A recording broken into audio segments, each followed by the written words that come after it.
Nous avons visité l'Institut de la Vision dans le cadre de notre TPE.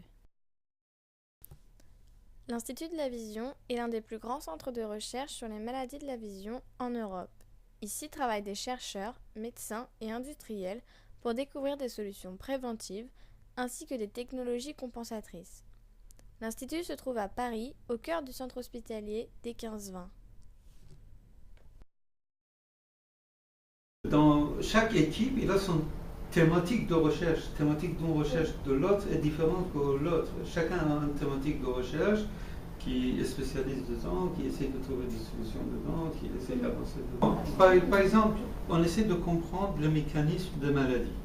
Une fois qu'on comprend le mécanisme d'une maladie, pourquoi il apparaît, cette maladie? Souvent, on ne sait pas. Et une fois qu'on sait pourquoi il apparaît, ou comment il progresse en maladie, par exemple un type de cancer, pour vous donner un parallèle. Si on sait ce type de cancer, pourquoi il apparaît chez quelqu'un, alors comment ça se développe à l'intérieur du corps, on peut envisager des mécanismes pour empêcher le développement. C'est la même chose, Les cellules photorécepteurs morts, pourquoi, on ne sait pas. Donc il y a des gens qui cherchent à comprendre pourquoi ils meurent, c'est tout. Trouver la réponse à cette question. Il y a des gens qui disent, ok, moi pourquoi ça ne m'intéresse pas? Et il y a les cellules qui sont en train de mourir, moi j'essaie de trouver des solutions pour savoir comment je peux arrêter cette procédure. Donc il y a les gens ça. Maintenant il y a des gens encore après, c'est-à-dire la troisième solution, c'est que le troisième équipe, c'est qu'il dit, pourquoi il meurt, je m'en fous. Comment je peux empêcher que ces cellules meurent, je m'en fous aussi. Maintenant qu'il y a les cellules qui sont morts, comment je peux les remplacer éventuellement? Donc lui, il cherche tout ça. Voilà, exactement. Donc vous voyez, c'est énormément vaste. Pour chacun, les réponses, vraiment, c'est pas comme ça. Pour chacun, les réponses, c'est 15 années d'études, 20 années de recherche. On va encore trouver, où est-ce qu'on trouve, on ne le trouve pas.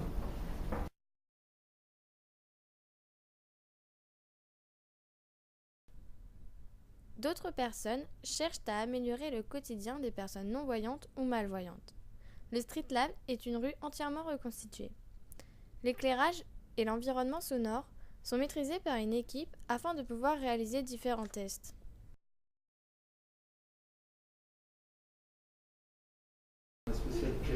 Alors, dans le cadre de notre recherche, nous avons besoin d'un nouveau type de microscope qu'on les appelle microscope biphotonique. Biphotonique ou multiphotonique. Les microscopes biphotoniques ou multiphotoniques, ça s'est apparu il y a à peu près 10 ans. Il n'y a pas partout, il n'y a que dans 3 ou 4 pays dans le monde que vous pouvez le trouver. D'accord? Donc la France est parmi les pays qui a un microscope biphotonique.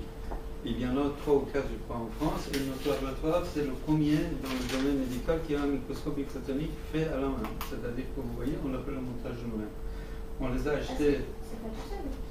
Oui, tout ça, c'est le microscope en question. D'accord, donc, c'est pas encore terminé, c'est en état de, vous voyez, c'est en état de expérimental. On est en train de construire.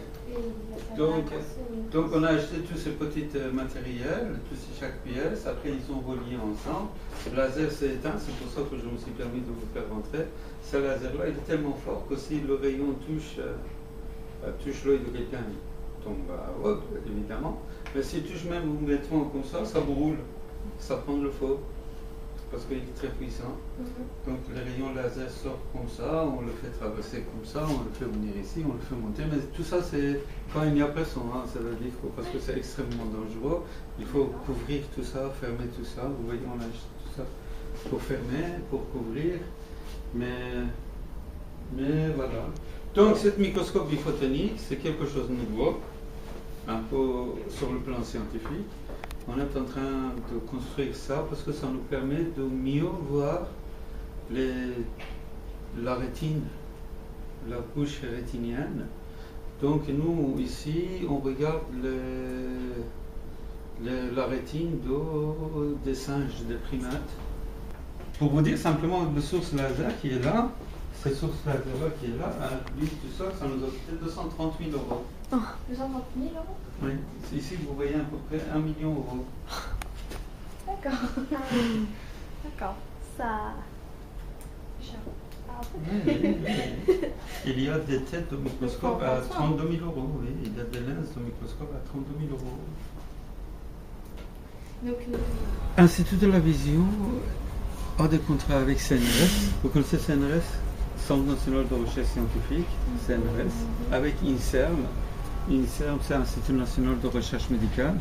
Donc on reçoit l'argent de CNRS, on reçoit l'argent de INSERM. Après, ce sont des organismes de recherche publique de l'État français. Après, on a des collaborations avec l'Université Paris 6. Après, on reçoit un peu les fonds privés, c'est-à-dire que les gens qui nous aident, les gens qui donnent l'argent.